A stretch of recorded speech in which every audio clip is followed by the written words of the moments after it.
Alright guys, so we're doing the band series walk. Alright, so the reasons why we're doing this is we're doing to strengthen our glute med and glute max and glute minimus. All of this area we're strengthening, they're all our stabilizers, and this is a great way to strengthen the stabilizers. So the first things first is that we're going to have our feet shoulder width apart.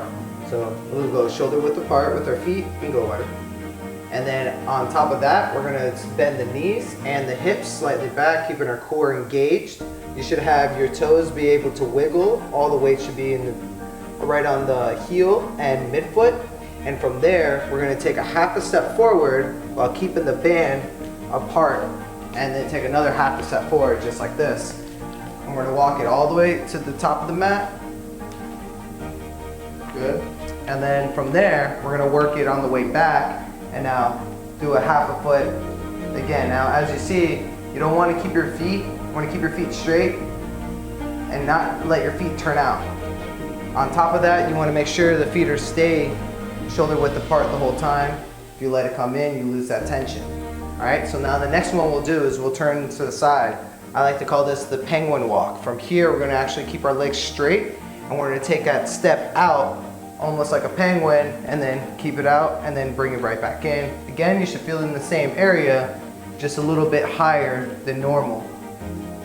And then we're gonna walk this one all the way down to the mat and also on the way back. Remembering keeping the toes forward, letting the feet widen out like that is gonna actually not work our muscles to be straight. Remember, we're trying to change that blueprint. All right, so now the next one we're gonna do is we're actually going to a bent knee and bent hips. So now we're going to do the same thing, very similar, but now our knees and hips are bent. So now we're incorporating the whole function all together, all right? So now we're not just isolating, we're actually working everything together as well, with our core being engaged, and again, walking it all the way down and all the way back.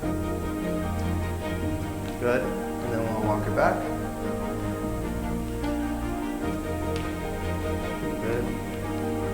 Awesome. And then the last one we'll do is we're going to stand in the corner of our mat. As we stand in the corner of our mat, we're going to widen out the foot to go a half a step all the way to try to get to the edge of your mat, and then we'll work it again just like that to the edge of the mat. Keeping the knees bent, hips bent, again keeping the weight in the midfoot to the heel, being able to wiggle the toes, so we should feel our glutes really working with each step. Every time you come in and out, we try to keep that tension, so make sure your feet don't come too far in. We keep the feet still that space, hip width apart. And that's it.